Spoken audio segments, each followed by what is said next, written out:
Anyone who has seen the first movie of the Fast and Furious saga remembers one of the most iconic scenes, starring none other than Dominic Toretto and Brian O'Connor, or the equally known Vin Diesel and Paul Walker.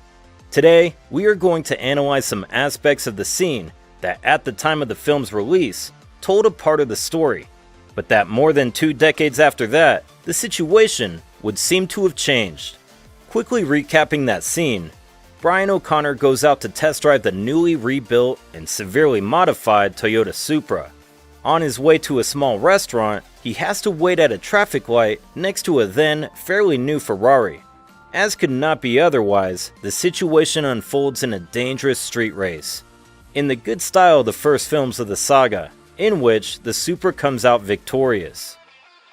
On one hand, we have a 1995 Ferrari F355 Spider. It was not a brand new vehicle, but it was not a 20-year-old Ferrari either. It wasn't a very exclusive model, since 11,273 units were produced. Next to the F355, we have a Toyota Supra, a Japanese sports car that is hyper famous, mostly because of this movie, of course. It should be noted that, according to Wikipedia, only 11,200 units were produced. And if we remember that 11,273 units of the F355 had been produced, we are talking about that the 4th generation Supra, the A80, is equal or even more exclusive than the F355. The Supra we saw in the first movie of this saga is not a standard Supra. And before talking about the engine of this vehicle, I want to at least mention the huge difference in car modifications through time. Since at the time, that Supra, modified as it was the holy grail of all tuners, a practically unattainable style. And let's be honest, surely most of us, including myself, think that this particular Supra should not be changed. That as it was built at the time, it should be enjoyed for what it represented and represents to this day. Because for many people it was crossing the doors of a new world, and wanting to learn about cars and wanting to have a sports car, many, of course, precisely a Supra. Now, any other vehicle, with the exception of others of the same saga, with this style of tuning simply seems overloaded with totally unnecessary aesthetic modifications, and that even make the vehicle look worse than with its original style. A very curious situation that very few would have imagined 20 years ago is the incredible revaluation that the Supra acquired. Recalling the scene, the driver of the Ferrari, who as a curious fact is Neil Moritz, the co-producer of the Fast and Furious franchise, makes Brian understand that his Ferrari is worth much more than Brian could ever have. But of course, the situation at the time was very different than 20 years later. A 1995 Ferrari F355 Spider cost around $137,000 brand new. The Toyota Supra 1994 model had a price brand new of $36,900. Although in the movie, the protagonist recovered it in a wreck, and according to Jesse, about $15,000 were invested in it. Either way, the monetary difference to acquire one or the other vehicle was huge. Today, an F355 Spider costs between $50,000 and $200,000 depending on the condition. Although, the average selling price for units in good condition is $95,000. While a 94 Supra can be advertised between $40,000 and $110,000, there being even units sold at $120,000. Although it is true that these units were cars in excellent condition and with very low mileage, the average selling price of the 94 Supra is then $115,000. And one could say that incredibly, the Supra now costs considerably more than the Ferrari. But the reality is that in that calculated average, we took into account the Supra used in the movie, which sold at an incredible $550,000. Leaving aside this vehicle, since it is a huge exception to the rest of the normal vehicles, the average sale price ends up being $75,500.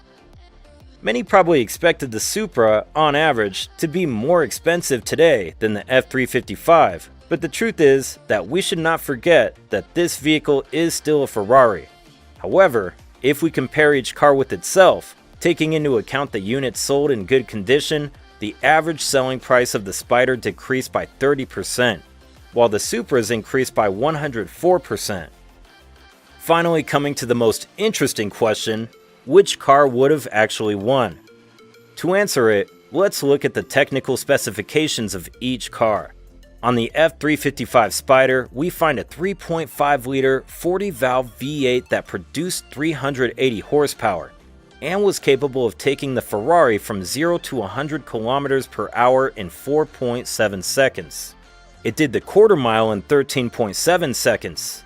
As additional data, it had rear-wheel drive, weighed 1,350 kilograms, and the top speed was 295 kilometers per hour.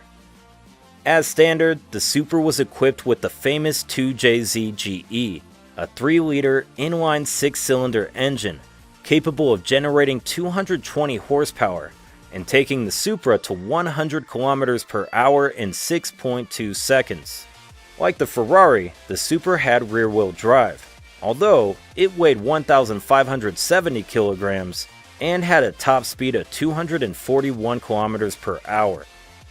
Looking at it quickly from the ideal point of view, simply comparing accelerations from 0 to 100 kilometers per hour and top speeds, we could conclude that the race would have been won by the F355 Spider. But clearly, this would not be logical, since it's common knowledge that the Supra driven by Paul Walker is not stock. The model used in the movie had several modifications. The most important is the installation of a 3.1-liter 2JZ engine, to which was added a T66 turbo, a huge nitrous oxide system, an exhaust system with downpipe, and a racing clutch among several other parts. To get an idea of the amount of modifications that car had, in the movie they said to have spent about $15,000 on it, while the actual number is over $100,000. All these modifications brought the 2JZ up to 569 horsepower, without the NOS system, and thanks to this, the Supra could now do 0 to 100 kilometers per hour in 4.3 seconds, the quarter mile in 12.2 seconds, and had a top speed of 297 kilometers per hour.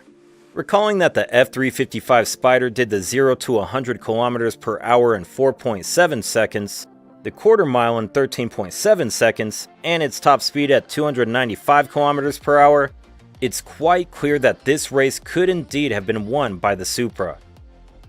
Logically, there are other factors that enter into the account, such as the drivers and the maneuvers performed by each one to avoid traffic during the acceleration. I personally believe that it is entirely possible that this scene is not far from reality. However, what really matters in the end is which one you prefer.